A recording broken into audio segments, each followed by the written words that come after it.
محبوں کو دعا دی، گریہ نہ کیا تم نے تو بس عین خطا کی صلوات۔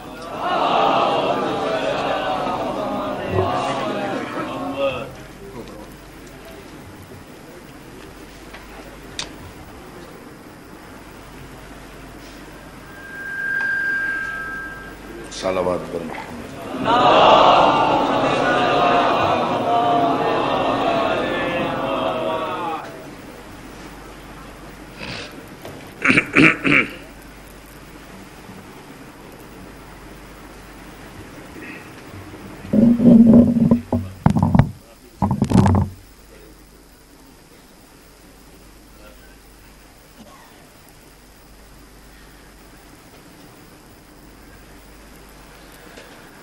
اعوذ باللہ من الشیطان اللعین الرجیم،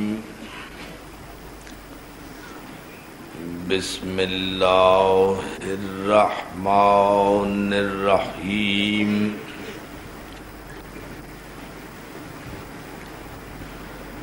الحمد للہ الذی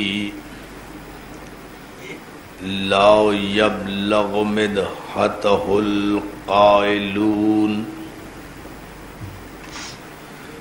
ولا يحصي نعماه العدون ولا يودي حقه المجتهدون، الذي ليس لصفته حد محدود ولا نعت موجود ولا وقت معدود ولا اجل ممدود۔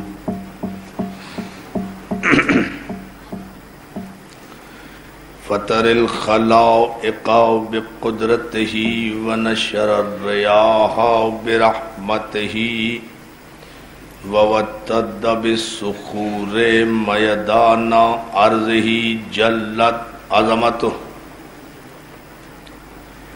والصلاة والسلام والتحیۃ والاکرام على من اختاره من شجرة الانبیاء ومشکاة الضیاء والمنہاج البادی والکتاب الہادی، مولدہ بمکہ وہجرتہ بطیبہ علا بہا ذکرہ بحجت کافیہ وموعظۃ شافیہ، ارسلہ بالدین المشہور والعلم الماثور والکتاب المستور والنور الساطع والضیاء اللامع، مولانا و مولا الثقلین جد الحسن والحسین ابی القاسم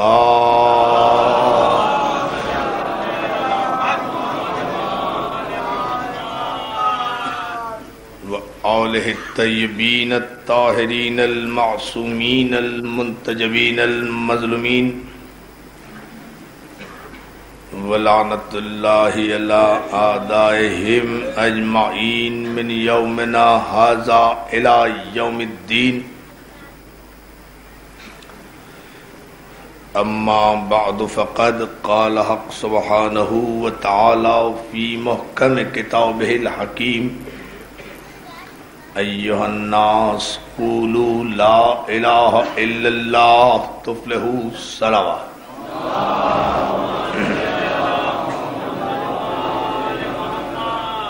ادا خانہ ابو طالب میں انجمن محبان حسین اہلیان نگر اور ان کے سرپرست جناب باقر بلگرامی صاحب کے زیر اہتمام یہ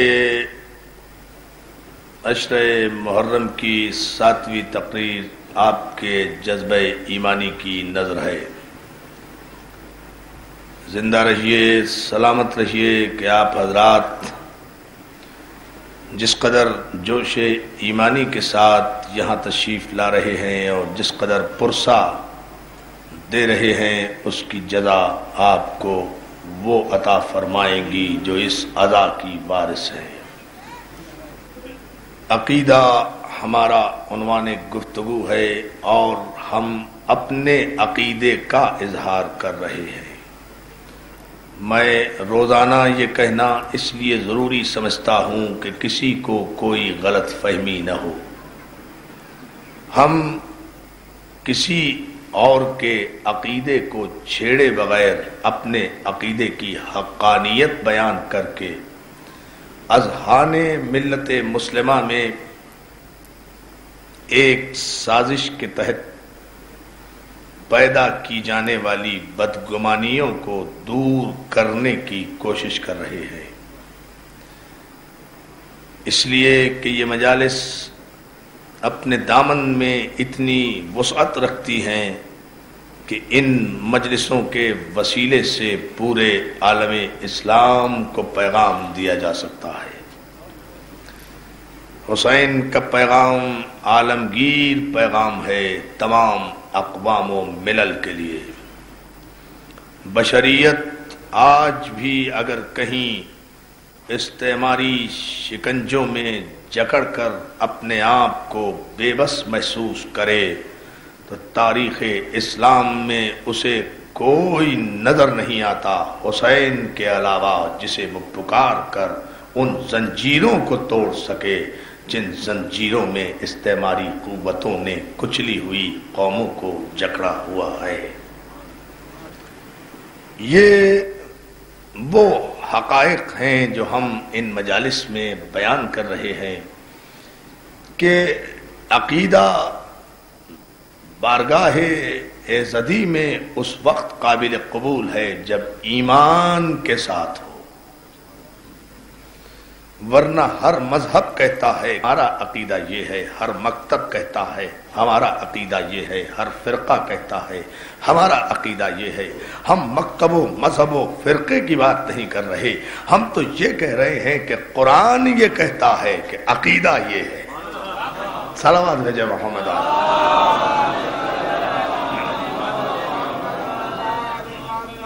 ہمارے موضوع گفتگو میں مسلسل قرآن کی آیتیں پیش کی جا رہی ہیں، ہم بہت کم احادیث کا سہارا لے رہے ہیں، اور اگر کہیں حدیث کا سہارا بھی لیتے ہیں تو اس میں بھی استدلال ہم اپنے برادران اسلامیہ کی مستند کتابوں سے لیتے ہیں۔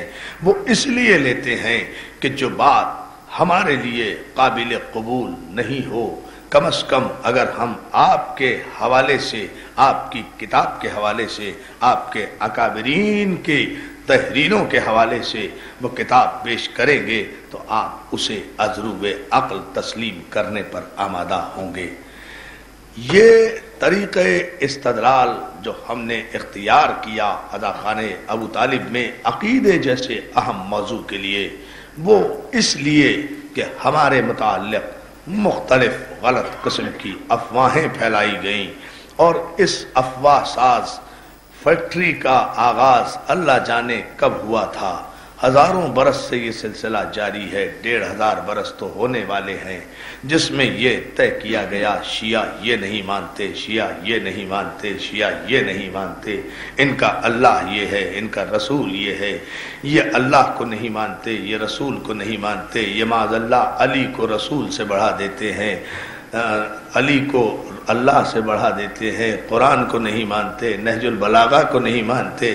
اب ہم ان عقل کے شریفوں کو کیسے سمجھائیں کہ ہم عقل کی روشنی میں، فکر کی روشنی میں، قرآن کی روشنی میں، نہج البلاغہ کے بے انتہا بصیرت مام آفاقی خطبوں کی روشنی میں قرآن کو سمجھنے کی کوشش کرتے ہیں۔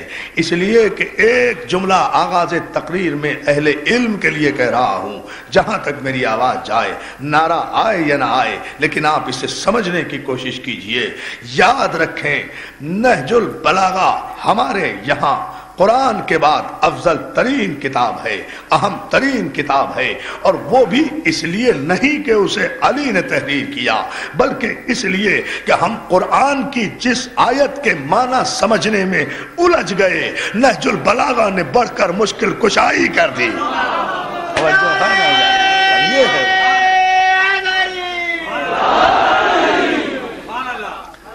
یعنی نہج البلاغہ قرآن کی ریفرنس بک ہے۔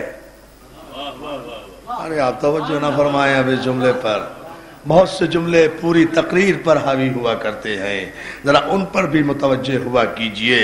قرآن کی ریفرنس بک کا نام ہے نہج البلاغہ، اور یہ مملکت خدا داد پاکستان کے ارباب حل و عقد کی اور ریڈیو اور ٹیلی ویژن والوں کی کم علمی اور بد نصیبی ہے کہ الف لیلوی داستانیں تو ٹی وی پر سنائی جاتی ہیں، جھوٹی سچی روایتیں تو ٹیلی ویژن پر سنائی جاتی ہیں، لیکن جب سے پاکستان میں اسلام اسلام اسلام اسلام اسلامی نظام کے نعرے لگے ہیں، آج تک ٹیلی ویژن کو یہ توفیق نصیب نہیں ہوئی کہ کبھی نہج البلاغہ کا ایک جملہ ٹیلی ویژن سے نشر کر دیا جائے، نہج البلاغہ کا ایک خطبہ ٹیلی ویژن سے نشر کر دیا جائے، علامہ اقبال کا جملہ کہا جائے گا، قائد اعظم کا جملہ کہا جائے گا، ضرور کہیے وہ بانی پاکستان تھے، وہ مصور پاکستان تھے، ان کا احترام ہے، احترام اس مملکت میں رہے گا۔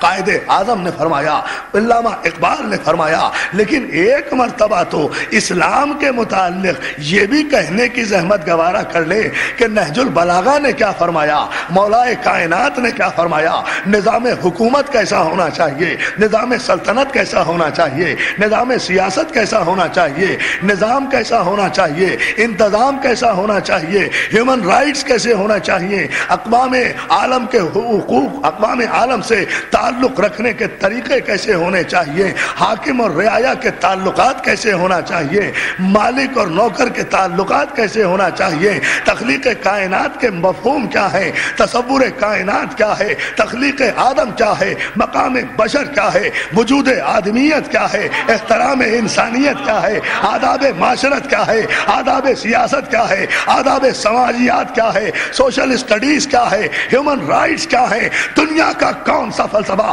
حیات کیا ہے، موت کیا ہے، غیب کیا ہے، شہود کیا ہے، معرفت کیا ہے، آفٹر لائف آفٹر ڈیتھ کیا ہے، لائف آفٹر ڈیتھ کیا ہے، حیات بعد ممات کیا ہے، یہ دنیا بھر کے فلسفے جنہیں آپ دنیا بھر کی سائنٹیفک تھیوریز اور لیبارٹریز میں جا جا کر بھی نظریے عدل بدل کر قائم کرتے رہتے ہیں، آپ کم از کم ایک مرتبہ نہج البلاغہ کو تعصب کی اینک اتار کر پڑھ کر تو دیکھیے، اور یہ آپ کا پڑھنا آپ ہی کے فائدے میں ہے، اور آپ کو کوئی شرمندگی کا تانا بھی نہیں دے گا، اس لیے کہ نہج البلاغہ علی کی کتاب ہے، اور علی سے مسئلہ پوچھنا کوئی ایسی بری بات نہیں ہے، آپ کے بڑے بھی پوچھتے رہے ہیں۔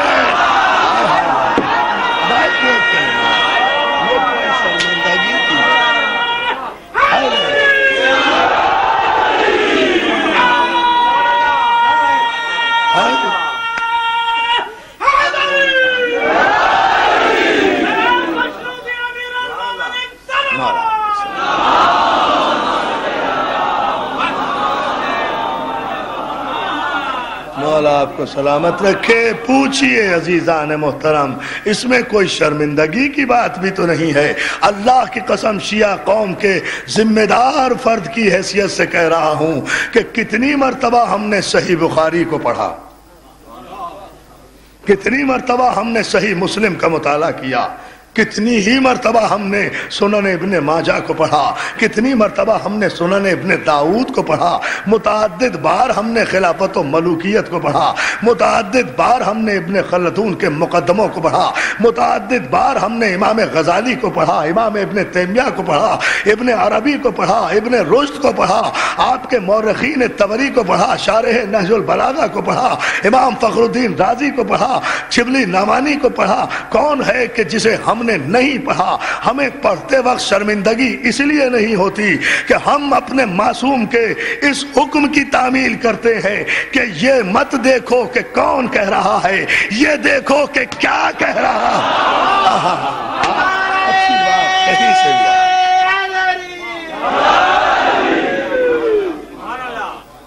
یہ دیکھو کہ یہ مت دیکھو کہ کون کہہ رہا ہے۔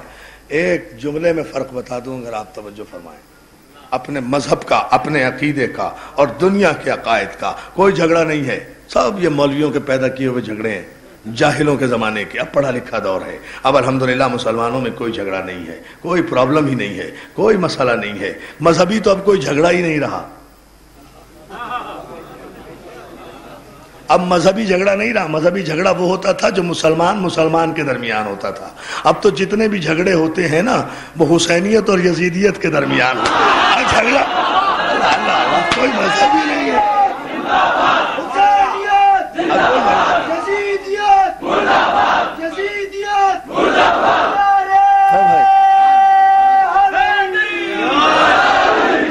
اب کوئی جھگڑا نہیں رہا عزیزان محترم. اب کوئی مسئلہ نہیں رہا ہے.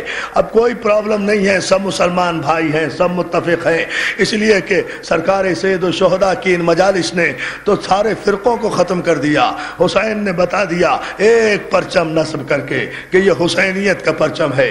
جو اس پرچم کے نیچے آ جائے وہ سنی بھی ہے, شیعہ بھی ہے, مسلمان بھی ہے, مومن بھی ہے, متقی بھی ہے, اہل قرآن بھی ہے, اہل حدیث بھی ہے. جو بھی اس پرچم کے نیچے آ گیا وہ مومن ہے. جو اس پرچم سے باہر چلا گیا وہ منافق بھی ہے, یزید بھی ہے, یزیدیت بھی. ایک ہی پیمانہ ہے. اب کوئی دوسرا پیمانہ نہیں رہا. لیکن ہم بتا رہے ہیں کہ ہم ان تمام کتابوں کا مطالعہ کرتے ہیں. صحاح ستہ کا مطالعہ ہم نے کیا, تاریخ کی ساری کتابوں کا مطالعہ ہم نے کیا. آخر مسلمان علماء نے, مسلمان مفکرین نے, مسلمان اہل قلم نے عرق ریزیاں کی تھی, محنت کی تھی, حوالے لیے تھے, تالیفات کی تھی, کہاں کہاں کے سفر کیے تھے. امام بخاری نے 10 لاکھ حدیثیں اکٹھی کی. محمد ابن اسماعیل بخاری نے آخر 10 لاکھ حدیثیں اکٹھا کرنا کوئی خالہ جی کا گھر تو نہیں ہے کہ آسانی سے اکٹھی کر لی جائیں. اور پھر ان 10 لاکھ حدیثوں میں سے ہر حدیث پر استخارہ کیا, 2 رکعت نماز پڑھی, پھر جو نماز میں آ گئی اسی حدیث کو رکھا. چھانٹتے چھانٹتے 10 لاکھ میں سے 10,000 رہ گئیں.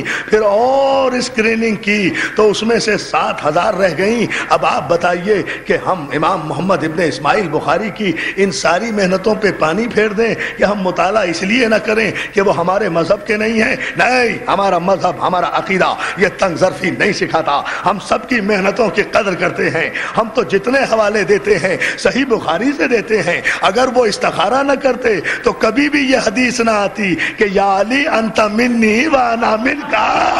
استخارے نے تو یہ آیا. صلوات بھیجے محمد والد.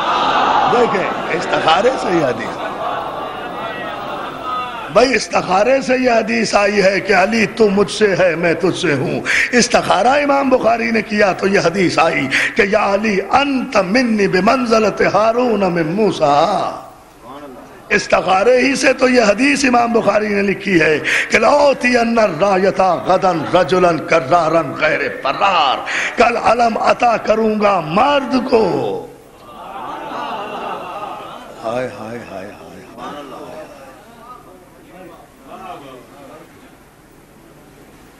آپ تو ایسے چپ ہو گئے جسے آپ میں سے کسی کو علم ملنے والا ہے. ہاں شاہ جی دیکھیں کہ بات ہے یہ. صلوات میں آپ محمد علی. میں تو حدیث ہے بھیا محمد علی. دیکھو لَأُوتِيَنَّ الرَّایَةَ غَدًا رَجُلًا کَرَّارًا غَیْرِ فرار. اب اگر امام بخاری دیانتدار نہ ہوتے تو یہ حدیث لکھتے؟ یہ کوئی معمولی حدیث نہیں ہے. سناٹا آ جاتا ہے یہ حدیث سن کر مومنوں کے مجمع پر بھی.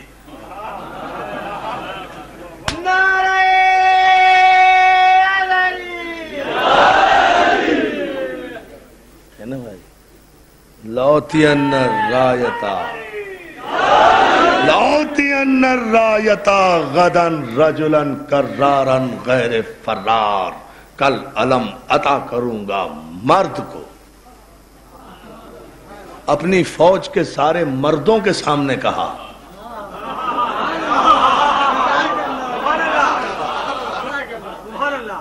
میں بصیرت پیغمبر کے قربان ہو جاؤں, عظمت رسالت کے قربان, عصمت تکلم نبوت پر میرے ماں باپ قربان, جو وحی کے بغیر بولتا بھی نہیں.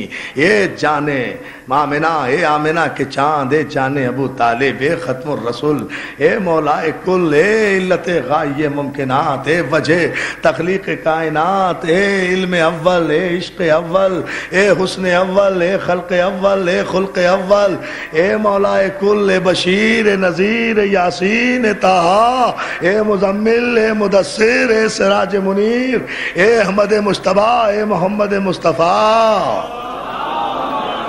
میں تیری عظمت کیا، میں تیری بصیرت گفتگو کے قربان، جہاں کہا کہ کل علم عطا کروں گا رجل کو جو قرار ہوگا۔ اچھا دیکھیں کیا کمال ہے، مجھے جنگ خیبر نہیں پڑھنا ہے، عقیدہ بیان کرنا ہے، لیکن ذرا صحیح سے سمجھ لیں کہ امام بخاری کی خدمات کتنی ہے۔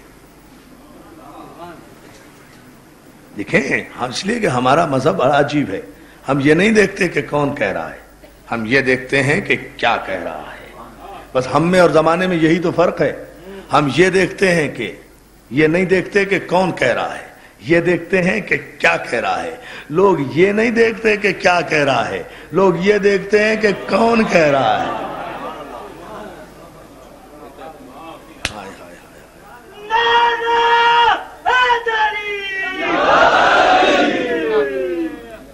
ہم نے تو سارا فرق ایک جملے میں بتایا۔ سب مذہبوں سے امتیاز جو ہے ہمارے مذہب میں وہ یہ کہ ہم یہ نہیں دیکھتے کہ من قال، ہم دیکھتے ہیں ما قال، کیا کہا۔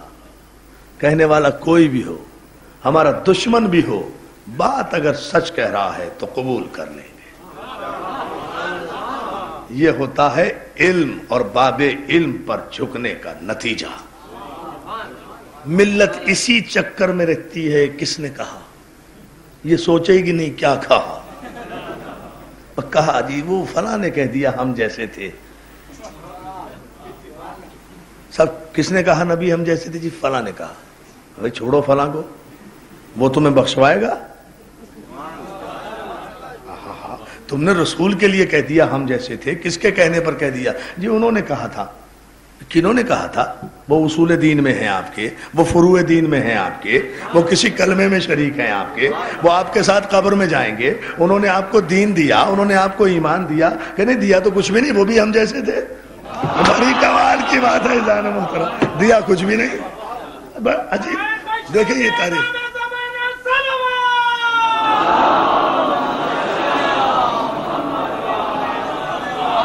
ہے نا دوستو، سب دیا بھی کچھ نہیں، بس انہوں نے کہا ہے۔ اچھا انہوں نے کہا ہے، لیکن ہمارا مذہب یہ ہے، ہم یہ نہیں دیکھتے کنہوں نے کہا ہے، ہم یہ دیکھتے ہیں کیا کہا ہے۔ اب امام بخاری، ان کی بہت سی باتوں سے ہمیں اختلاف ہو سکتا ہے، علمی اور علمی اختلاف رحمت ہوتا ہے۔ یاد رکھیں علمی اختلافات نہ ہوں تو ارتقا رک جاتی ہے، پروگریس ختم ہو جاتی ہے، جمود آ جاتا ہے۔ یہ اس کو علمی اختلافات کو کبھی مناظرہ، دشمنی یا فرقہ واریت نہیں سمجھنا چاہیے۔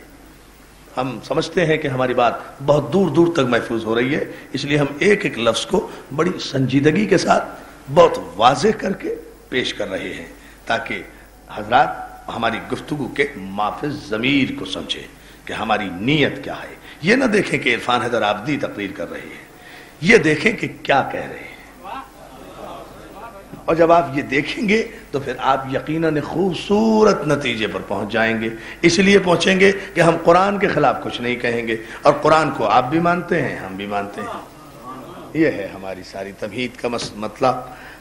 اب امام بخاری نے کہا کہ لَأُعْطِيَنَّ الرَّایَةَ غَدًا رَجُلًا قَالَ رسول اللہ، یہ سرکار رسالت مآب نے کہا کہ کل علم عطا کروں گا رجل کو، اور پھر صرف رجل نہیں کہا، اس لیے کہ پیغمبر کو پتا تھا کہ جو بھی مرد ہوگا اسے عربی میں رجل ہی کہا جائے گا۔ عربی میں مرد کو رجل ہی کہتے۔ کہتے یہ کیا خاص بات ہوئی بھائی، ہم بھی رجل ہیں۔ اس لیے پیغمبر اسلام نے، کیا بصیرت پیغمبر ہے، آپ دیکھیں کہ رجل پر حدیث کو روکا نہیں۔ لَأُعْطِيَنَّ الرَّایَةَ غَدًا رَجُلًا کرار غیر فرار۔ پیغمبر اسلام نے کہا کہ مرد کو تو عطا کروں گا، لیکن آج مرد کے معنی بتائے دے رہا ہوں۔ داڑھی مونچھ رکھنے والے یا داڑھی مونچھ منڈھانے والے کو مرد نہیں کہتے۔ عقیدہ رسالت میں مرد وہ ہوتا ہے جو کرار ہو، کرار وہ ہوتا ہے جو غیر فرار ہو، غیر فرار وہ ہوتا ہے جو محب خدا ہو، محب خدا وہ ہوتا ہے جو محبوب خدا ہو، محبوب خدا وہ ہوتا ہے جو محب رسول ہو، محب رسول وہ ہوتا ہے جو محبوب رسول ہو۔ یہ ہے تعریف۔ صلوات بھیجے محمد و آل محمد۔ ایک ایک حدیث میں پوری صفات بتائی ہیں کہ کل علم عطا کروں گا. تو عزیزان محترم بات یہ ہے کہ اگر عقیدہ ایمان کے ساتھ ہو تو غلط فہمیاں جنم نہیں لیا کرتی. اگر یہ عقیدہ ہے کہ پیغمبر اسلام جب علم عطا کریں گے اور یہ کہہ کر عطا کریں گے کہ اللہ اسے فتح دے گا اس کے دونوں ہاتھوں پر، تو پھر آنے والا بھی عقیدہ بالرسالت کا اتنا مستحکم تو ہو کہ پیغمبر سے علم لے کر دست رسالت کو چوم کر معزول ہونے والے سابقہ کمانڈر سے یہ نہ پوچھے کہ 39 دن تک شکستوں کی وجہ کیا تھی، جنگ جیتی کیوں نہیں گئی. میں تاریخ میں ایک روایت نہیں کوئی پیش کر سکتا جو یہ کہہ دے کہ علی نے پیغمبر سے علم لے کر شکست کی وجوہات پوچھی ہوں. اپنے کمانڈر ان چیف سے سپاہی نے، محمد کا سپاہی نے اپنے سپہ سالار سے علم لیا، دست نبوت کو چوما، کچھ نہیں پوچھا کسی سے، بس ایک بات پوچھی نبی سے، یا رسول اللہ کب تک لڑوں؟ یا علی یا علی یا علی. دیکھیں آپ کا عقیدہ.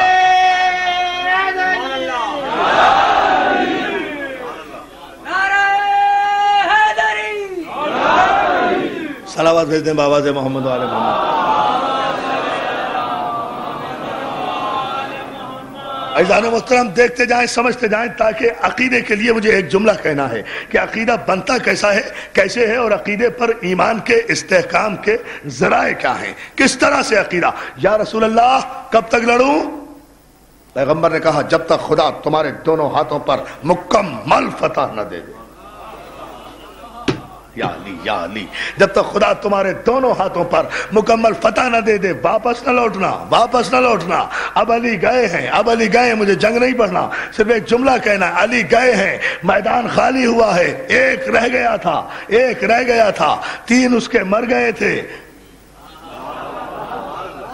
4 بھائی تھے مرہب کے، مرہب، حارث، انتر وغیرہ، ان سب کو مار دیا، مرہب رہ گیا تھا، وہ قلعے کی فصیل پہ بیٹھا ہوا تھا. عقیدہ دیکھیں، قلعے کی فصیل پہ بیٹھا ہوا تھا، نیچے آ نہیں رہا تھا، اپنے بھائیوں کو خون میں تڑپتا ہوا دیکھا تو جوش میں اتر کر نیچے آیا. عقیدہ خون کی شرافتیں عقیدے میں کاؤنٹ ہوا کرتی ہیں. یہ واحد جنگ ہے عزیزان محترم کہ جب مرہب علی کے مقابلے پر آیا ہے.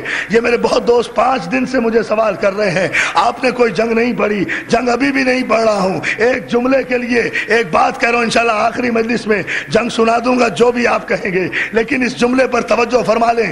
اتر کر آیا، آ کر رجز پڑھی، رجز پڑھ کر اس نے ایک جملہ کہا، میرا نام مرہب ہے، میں یہ ہوں. اللہ رے ابو طالب کے بیٹے کی بصیرت کہ یہ پہلی جنگ ہے جس میں علی نے کہا انا الذی سمتنی امی حیدرہ. علی نے جملہ کہا مرہب کے سامنے، میں وہ ہوں جس کی ماں نے میرا نام حیدر رکھا. ارے حیدر، کسی جنگ میں میرے مولا نے اپنی ماں کا حوالہ نہیں دیا. ہر جنگ میں کہا انا علی ابن ابی طالب، انا علی ابن ابی طالب، انا علی ابن ابی طالب. یہ واحد جنگ ہے، تحقیق کی منزل پہ کہہ رہا ہوں، جس میں علی نے کہا مرحب سے انا الذی، میں وہ ہوں جس کی ماں نے میرا نام حیدر رکھا. دوستو کیوں؟ بس یہ وجہ سمجھ لیجئے تاکہ بات سمجھ میں آ جائے. میں وہ ہوں جس کی ماں نے میرا نام حیدر رکھا. کسی جنگ میں نہیں کہا، ہر دشمن کے مقابلے میں کہا میں ابو طالب کا بیٹا ہوں، میرا نام علی ہے، میرا نام علی ہے، میرا نام علی ہے. یہاں کہا میرا نام حیدر ہے، میرا نام حیدر ہے. عزیزان محترم، مقام امامت دنیا کی سمجھ میں آ جائے کہ عقیدہ امامت ہمارا ایسا ہی نہیں ہے. ہم آگے چلنے والے کو امام نہیں کہتے، ہم پیش رو کو امام نہیں کہتے، ہم لیڈر کو امام نہیں کہتے، ہم 2 رکعت کے ملا کو امام نہیں کہتے، ہم جمعرات کی روٹیاں کھانے والے کو امام نہیں کہتے. جسے پلاؤ کے نیچے بوٹیاں نظر نہ آئیں وہ ہمارا امام نہیں ہوتا. ہمارے فقہ میں، ہمارے عقیدے میں امام کی تعریف یہ ہے کہ علی نے کہا انا الذی سمت امی حیدرہ، میں وہ ہوں جس کی ماں نے میرا نام حیدر رکھا.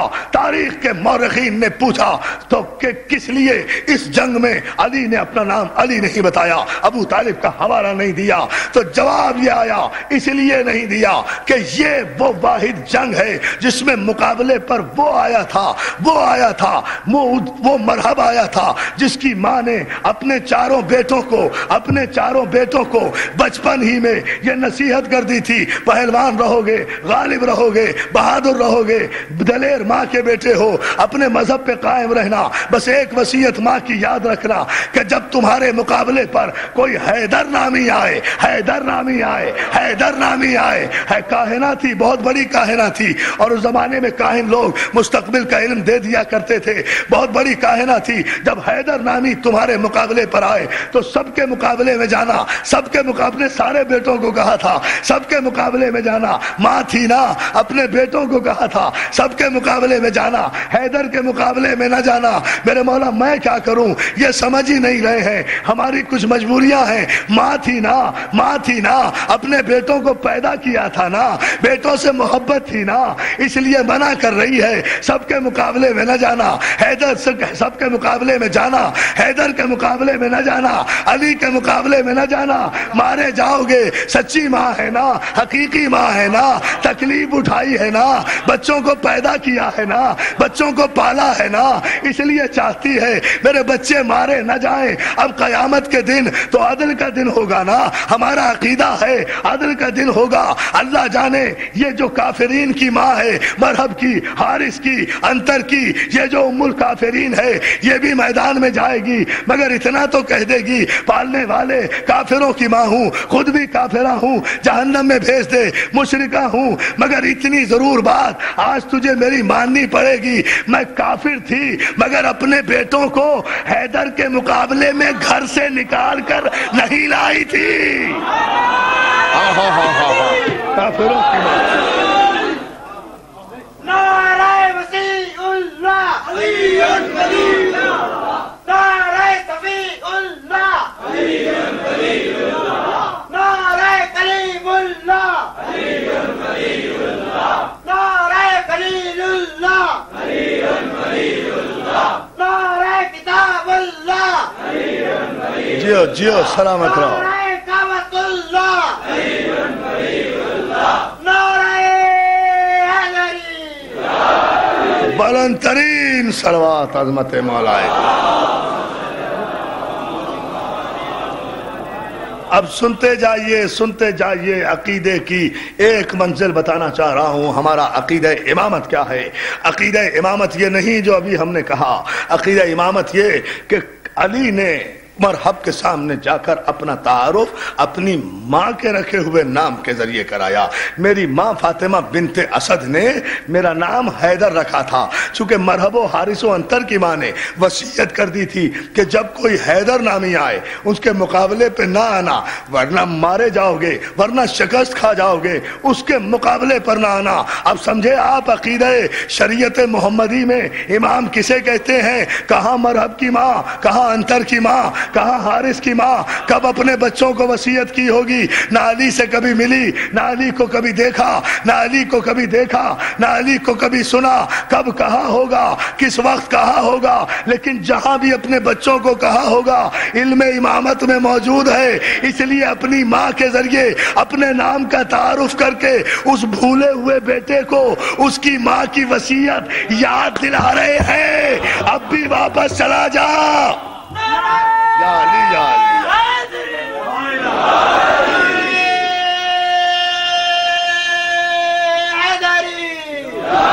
اب بھی یاد دلا رہے ہیں واپس چلا جا، واپس چلا جا۔ گئے جنگ کی، خیبر نہیں پڑھ رہا ہوں، جنگ کی خیبر راستے میں آیا، 2 انگلیوں سے علیحدہ کر دیا، 2 انگلیوں سے علیحدہ کر دیا۔ بلکہ ہمارے شاعر دوست نے تو یوں کہا ہے، علی نے خیبر کے در کو، آہنی دروازے کو جو سینکڑوں من وزنی تھا، اپنی پشت انگشت سے اس طرح پلٹ دیا جیسے کوئی بچہ کتاب کے ورق کو پلٹ دیتا ہے۔ بڑا خوبصورت جملہ ہے، آپ صلوات بھیجیں محمد علیہ، خوبصورت جملہ۔ اب دیکھیں عزیزان محترم، عقیدہ کہاں جا کر ختم ہوگا اور عقیدے کی گفتگو کہاں ختم ہوگی؟ اگر یہ قرآن و حدیث سے باہر جائے تو ہماری ذمہ داری، لیکن اس منزل پر فکر ضرور فرمانا ہے آپ کو۔ یہ ساری منزلیں طے ہو گئیں، خیبر کا دروازہ، اب علی فاتح ہو گئے، یعنی ایک ہاتھ میں مرحب کا سر ہے، ایک ہاتھ میں خیبر کا دروازہ ہے، دونوں ہاتھوں پر فتح۔ رسول نے کیا کہا تھا؟ جب تک تمہارے دونوں ہاتھوں پر جو مزاج شناس رسالت ہو، جو رسول کی زبان سے نکلے ہوئے لفظ کو لوح محفوظ کی تقدیر سمجھے، ہماری شریعت میں اسے امام کہا جاتا ہے۔ صلوات بھیجیں عظمت رسول و امام، بلند آواز سے صلوات بھیجیں محمد علیہ۔ اب حضور منظر یہ ہے، طریقہ یہ ہے، بات یہ ہے، سلیقہ یہ ہے۔ انشاءاللہ آئندہ 2 مجالس ہیں، اس میں تفصیل کے ساتھ عرض کروں گا، مگر یہ جملہ تو ابھی مجھے عرض کرنا ہے، عقیدے کی آخری منزل تو بتانا ہے۔ اس کے بغیر تو مسئلہ حل نہیں ہوتا، مضمون مکمل نہیں ہوتا، اس پر تو توجہ فرمانا ہے۔ اب علی نے خیبر تو فتح کر لیا، رسول اللہ اس طرف، فوجیں اس طرف، لشکر اس طرف، 10,000 کا لشکر اس طرف، خیبر ادھر، مال غنیمت ادھر، دروازہ ادھر، مرحب کا سر ادھر، جبریل کا پر ادھر، خیبر کا در ادھر، حیدر ادھر۔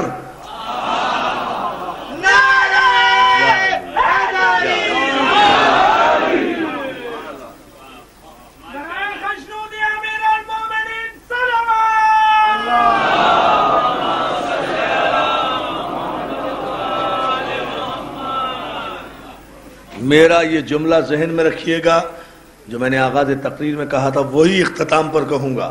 ہم یہ نہیں دیکھتے کہ کون کہہ رہا ہے، ہم یہ دیکھتے ہیں کہ کیا کہہ رہا ہے۔ اگر اچھی بات، قرآنی بات، اکارڈنگ ٹو قرآن اینڈ سنہ، کوئی بات بھی ہمیں کسی سے بھی مل جائے، ہم اسے قبول کر لیتے ہیں۔ ہم ضدی لوگ نہیں ہیں، ہم ضدی لوگ نہیں ہیں۔ نہیں صاحب نہیں گزرنے دیں گے، اب یہ کوئی سیدھے صاحب روک لو، نعرے حیدری۔ جدی بدی لوگ نہیں ہیں، بس ایک جملہ آپ سمجھ لیجئے، مولا آپ کو سلامت رکھے۔ آپ دیکھیں اب خیبر ادھر، مال غنیمت ادھر، خیبر کا در ادھر، حیدر ادھر، لشکر ادھر، پیمبر ادھر، درمیان میں خندق۔ یہ ہے منظر، کیا خوبصورت منظر ہے۔ سب ایسے چپ بیٹھے تھے بالکل جیسے اس وقت آپ بیٹھے ہوئے۔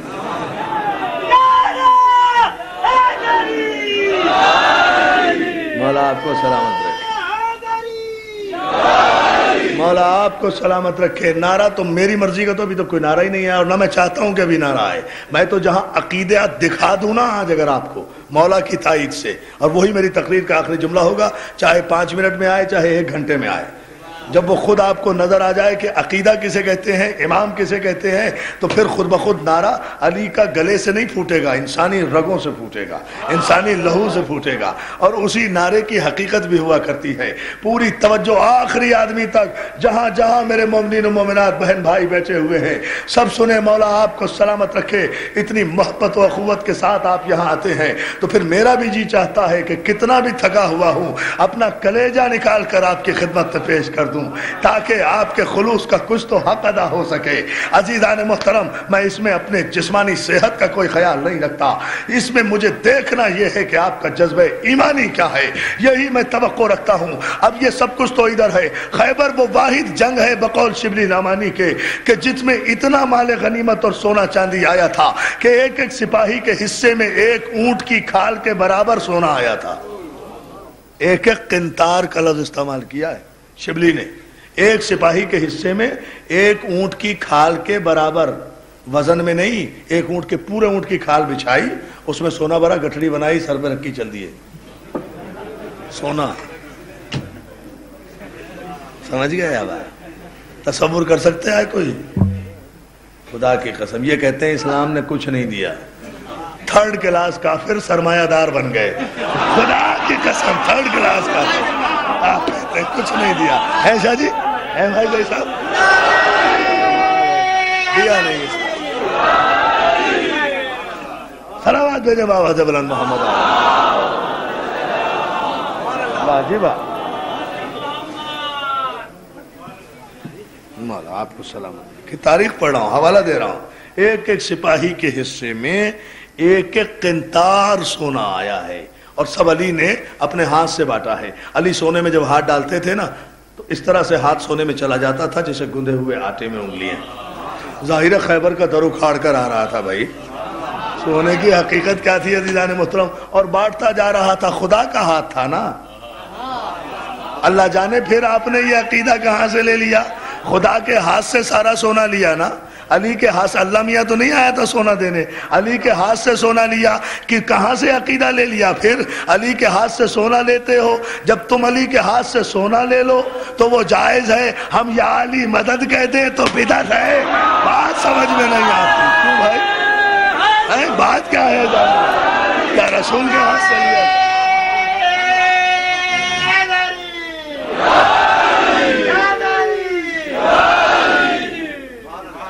صلوات باوجہ بلند صلوات۔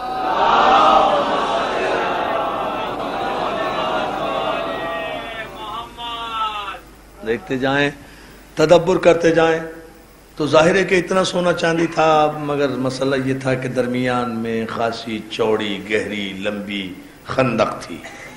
اب 10,000 کا لشکر ادھر تھا، اب ادھر علی کھڑے ہیں سونے کا ڈھیر لیے ہوئے، ادھر سارے سپاہی دیکھ رہے ہیں سونا۔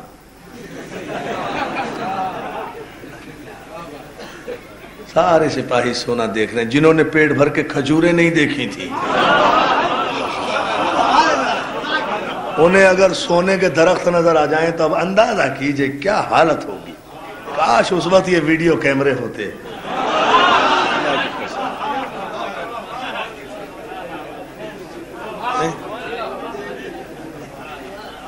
نہیں ابراہیم صاحب کیا حال ہے؟ جنہوں نے یہ بھی تاریخ ہے، یہ خطبہ یہ خطابت نہیں ہے، یہ بھی شبلی نعمانی کا جملہ ہے کہ جناب ام المومنین نے یہ فرمایا ہے فتح خیبر کے بعد کہ یا علی تیرے بچے جیئیں کہ فتح خیبر کے بعد ہمیں پیٹ بھر کر کھجوریں نصیب ہوئی۔ بس اب تو طے ہو گئی نا بات، کوئی بات حوالے کے بغیر نہیں کہہ رہے ہیں ذرا ہلکے پھلکے انداز میں، چونکہ خیال خاطر احباب چاہیے، ہے نا۔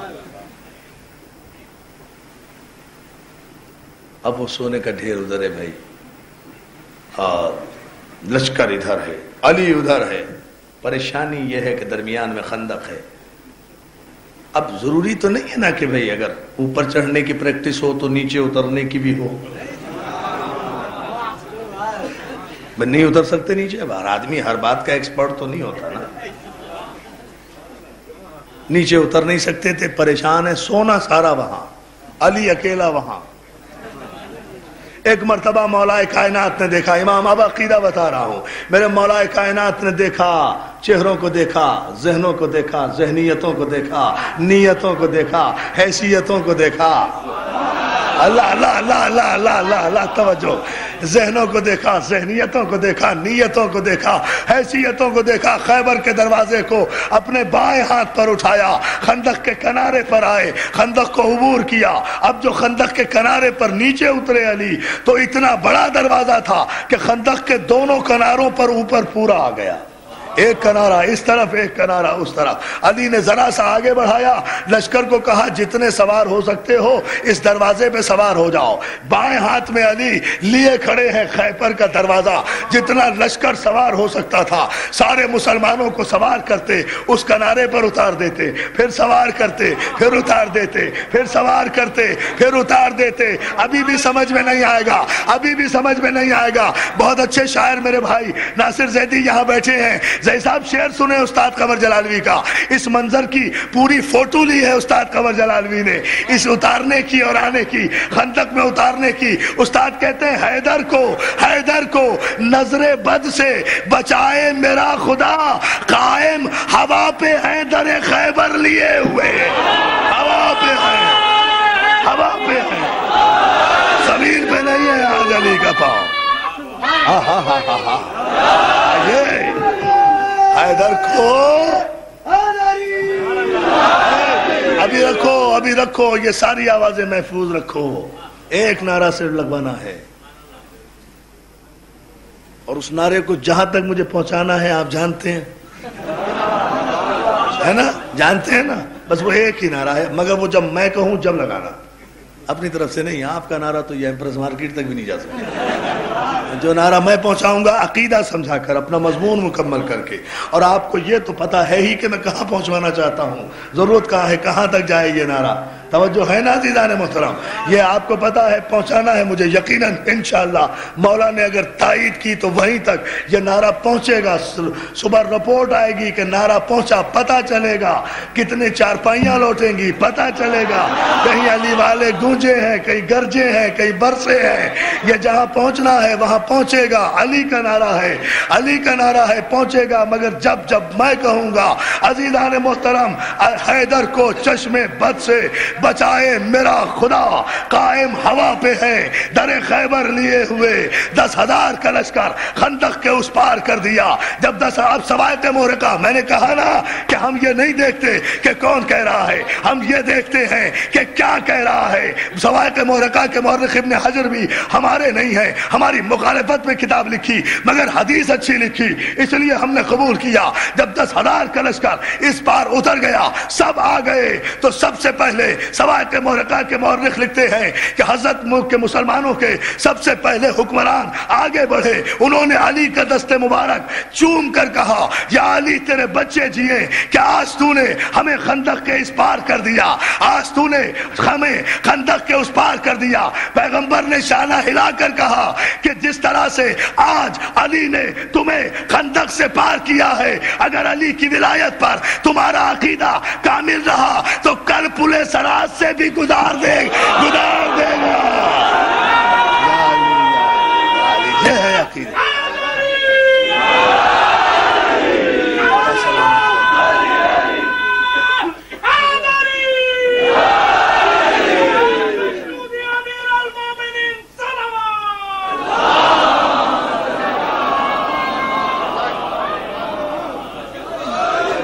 یہ ہے وہ منزل فکر, جس طرح بس جو میرا مقصد تھا وہ پورا ہوا.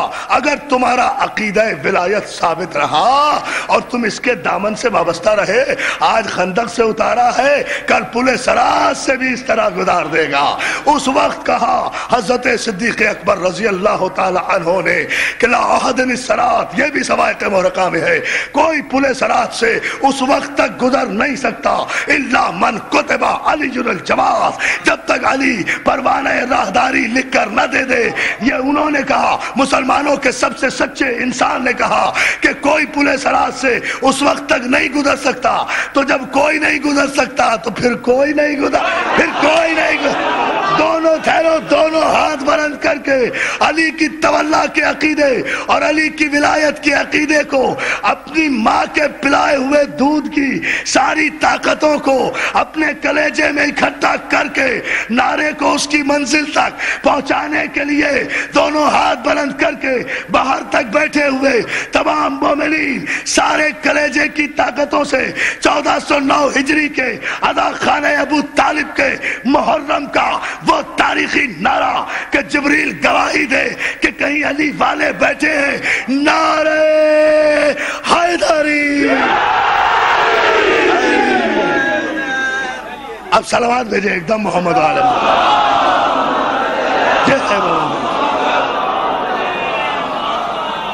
بارے دیگر صلوات محمد عالم.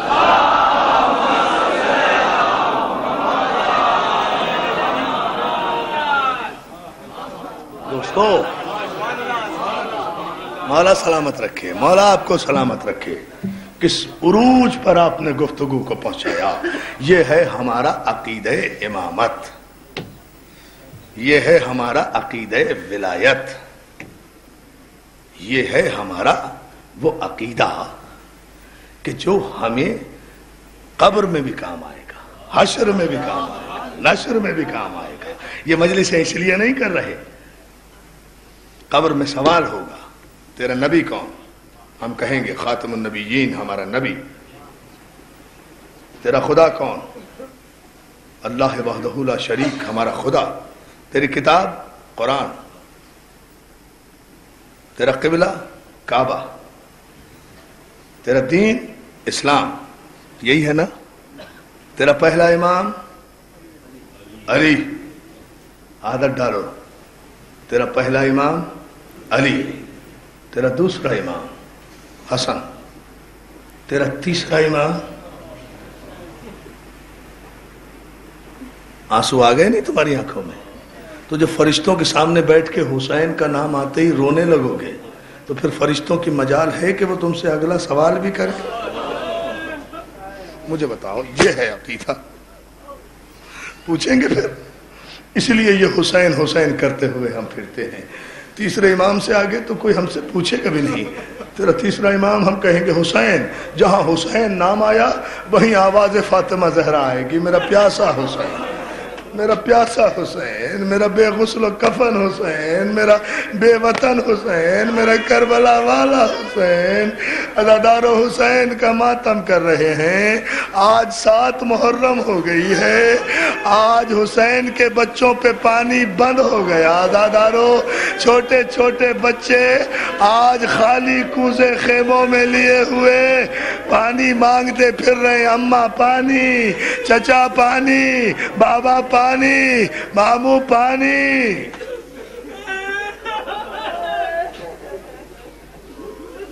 جزاک اللہ، جزاک اللہ۔ دوستو کیا کہیں گے؟ میرا پہلا امام علی، میرا دوسرا امام حسن۔ اگر فرشتہ پوچھے نا کون تھے حسن، کون تھے حسن، کون تھے حسن، تو شاید کوئی حسن کو بھول جائے لیکن قاسم کی لاش کو تو نہیں بھولے گا۔ کسی نہ کسی عنوان سے تو یاد رہے گا نا۔ اول تو سوال ہی پیدا نہیں ہوتا کہ مومن اپنے کسی امام کو بھول جائے۔ اگر کہے گا کون حسن، کہہ دینا وہی حسن جسے نانا کے پہلو میں دفن نہیں ہونے دیا۔ میرے بھائی نے مجھ سے ابھی آتے ہوئے فرمائش کی کہ قاسم کے مصائب پڑھنے سے پہلے تھوڑے سے امام حسن کے مصائب پڑھ دینا۔ بھائی پڑھے دیتا ہوں، سن سکو تو سن لو، یہی تو مصائب ہیں۔ میرے بھائی نے مجھے ابھی راستے میں کہا حسن کے مصائب پڑھ دینا۔ حسن کے جنازے میں تیر لگے تھے۔ بھائی مجھے نہیں پتا کتنے تیر لگے تھے، بس جتنے تیر حسن کے جنازے میں لگے تھے نا اتنے ٹکڑے قاسم کی لاش کے ہوئے تھے۔ اب تو رو یا نہ رو تیری مرضی میرے بھائی۔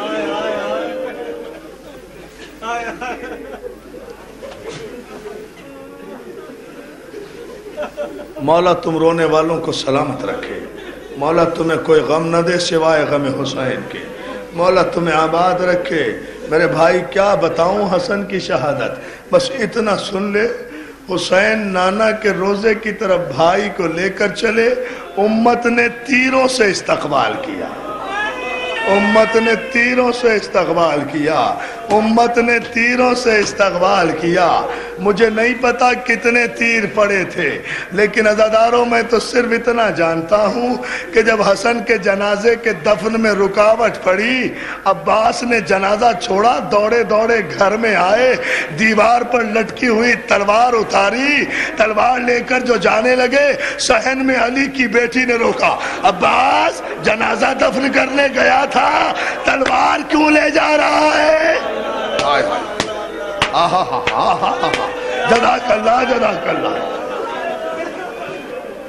عباس جنازہ لے کر گئے تھے، تلوار کیوں لے کر جا رہے ہو؟ عباس اتنے جلال میں ہے کہ ایک دم تلوار بی بی کے قدموں میں رکھ کے کہتا ہے، شہزادی شہزادی میں تیرا غلام، تو میری آقا زادی ہے، شہزادی مجھے آج نہ روک، پھر جب کہے گی رک جاؤں گا۔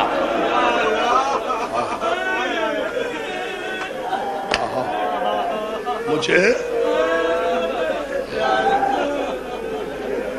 لے لو سانس، لے لو لے لو سانس۔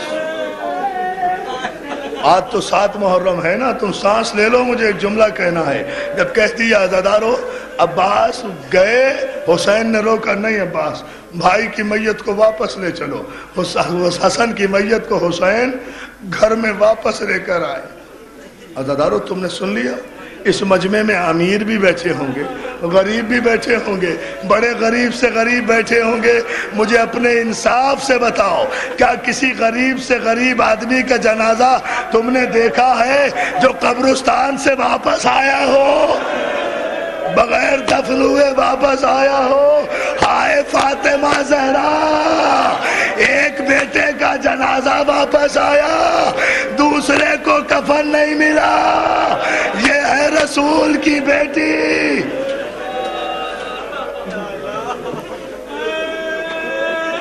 جزاک اللہ، جزاک اللہ۔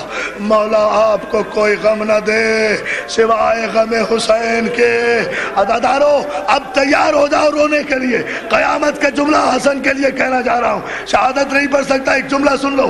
حسین بھائی کے جنازے کو گھر میں لائے، جیسے ہی بیت الشرف میں رکھا، زینب کی نظر پڑی حسن کے جنازے پر، سینے پر ہاتھ مار کے پوچھتی ہے بھیا میں نے تو حسن کو سفید کفن پہنایا تھا، ارے یہ کفن سرخ کیسے ہو گیا؟ جزاک اللہ، جزاک اللہ، جزاک اللہ۔ مولا تمہیں کوئی غم نہ دے سوائے غم حسین۔ کیا پرسہ دے رہے ہو عزادارو، کیا پرسہ دے رہے ہو عزادارو؟ عزادارو جناب ام فروا پڑھوں گا قاسم کی شہادت کا بھی ایک جملہ، مگر جملہ پہلے سن لو۔ جناب ام فروا جو بیوہ ہو گئی نا، خاک پر بیٹھی ہوئی ہے، سر کے بال بکھرے ہوئے ہیں، زمین کی مٹی خاکوں میں پڑی ہوئی، زمین کی مٹی سر میں پڑی ہوئی ہے، گود میں 1.5 برس کا قاسم۔ اب یہ جملہ پڑھ رہا ہوں میں ان مومنات کے لیے جو بہت دور دور سے مجلسوں میں آئی ہیں، خدا تمہاری گودیاں آباد رکھے، مولا تمہیں سلامت رکھے۔ اگر سن سکو تو یہ جملہ سن لینا۔ عزادارو ام فروا کی گود میں قاسم 1.5-2 برس کا بیٹھا ہے، اپنے وارث کے لاشے کو جو خون میں تر دیکھا نا، ام فروا سے برداشت نہیں ہوا۔ ماں کو بڑا ناز ہوتا ہے نا بیٹے پر، ایک مرتبہ قاسم کے سر پہ ہاتھ رکھ کے کہتی ہے قاسم اگر تو بڑا ہوتا تو تیرے باپ کا جنازہ ایسے واپس نہ آتا، اس طرح واپس نہ آتا۔ جزاک اللہ، جزاک اللہ، جزاک اللہ۔ اب رو، اب ماتم کرو عزادارو، ہاں اب نہ رو، جزاک اللہ۔ ہاں مجھے کوئی جلدی نہیں، ہاتھ نہ جوڑو، میں جی بھر کے پڑھوں گا۔ مولا رو ایسے جیسے زینب چاہتی ہے۔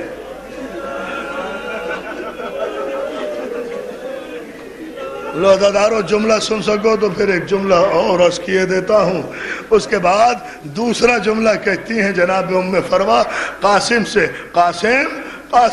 قاسم تتلائی ہوئی زبان میں کہتے جی اماں، قاسم دیکھا تیرے بابا کا لاشا کیسے واپس آیا؟ یہ امام کا بیٹا ہے نا، تتلائی ہوئی زبان میں کہتا ہے، سمجھ لینا خدا کے لیے اماں خوش نصیب ہے، بابا کا تو لاشا بھی واپس آ گیا نا۔ نہیں سمجھے، بابا کا لاشا واپس تو آ گیا۔ ارے جب تو مانو گی میرا تو لاشا بھی نہیں آئے گا، لاش کے ٹکڑے ابا کے دامن میں حسین گٹھری بنا کر میدان کربلا سے۔ جزاک اللہ، جزاک اللہ۔ ہاں کرو اب ماتم، کرو ماتم، جزاک اللہ۔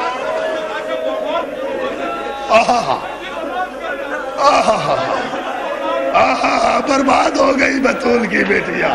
میرا بھائی عباس کہہ رہا ہے مولانا پھر اسے کہو۔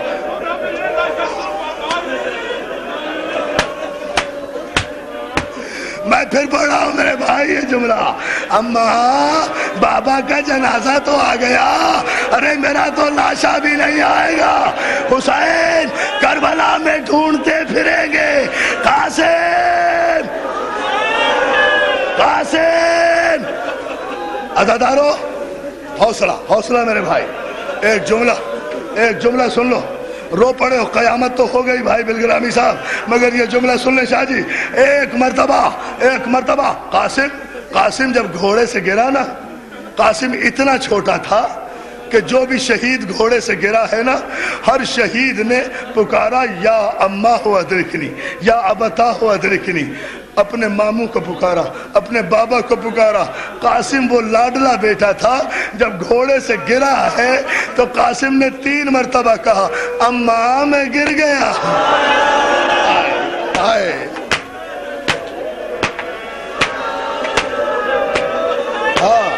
اجڑ گئی بطول، اجڑ گئی بطول. اب ماتم کیے جاؤ نا، رو اس طرح، یہی حق ہے رونے کا. اماں میں گر گیا، اماں میں گر گیا. حسین دوڑے، حسین دوڑے. سانس لے لو، خدا کے لیے سانس، خدا کے لیے. محرم کی 7 تاریخ ہے، مجھے پڑھنے دو، میرا جی چاہتا ہے رونے کو. دوستوں کوئی معمولی رات نہیں ہے، قیامت کی رات ہے. حسین کی 1 رات کی بیاہی بیٹی بیوہ ہوئی ہے. کبرا کی مانگ اجڑی ہے، صحرا خاک میں مل گیا ہے. ارے مہدیاں اٹھا رہے ہو نا، جی بھر کے میرا جملہ سن لو عزادارو. حسین دوڑے قاسم کی آواز پر، حسین دوڑے، قتل گاہ میں پہنچے، مقتل میں پہنچے، مقتل میں پہنچے. بس 2 راتیں رہ گئی ہیں. مقتل میں پہنچے، آواز دی، آواز دی، قاسم، قاسم، قاسم، قاسم. بیٹا بولتے کیوں نہیں؟ قاسم آواز دو بیٹا، ہمیں تمہارا لاشا نظر نہیں آ رہا. سن لیا جملہ. قاسم ہمیں تمہارا لاشا نظر نہیں آ رہا. حمید کہتا ہے میں نے دیکھا جب حسین کو قاسم کا لاشا نظر نہیں آیا. ارے لاشا ہوتا تو نظر آتا نا، لاشا ہوتا تو نظر آتا نا. حمید کہتا ہے میں نے دیکھا جب قاسم کے لاشے سے آواز نہیں آئی، حسین تیزی سے دوڑ کر ایک بلندی پر چڑھے اور بلندی پر چڑھ کر آواز دی، قاسم امام وقت بلا رہا ہے، لبیک کہو. جیسے امام کی آواز گونجی، قاسم کی لاش کے ٹکڑے زمین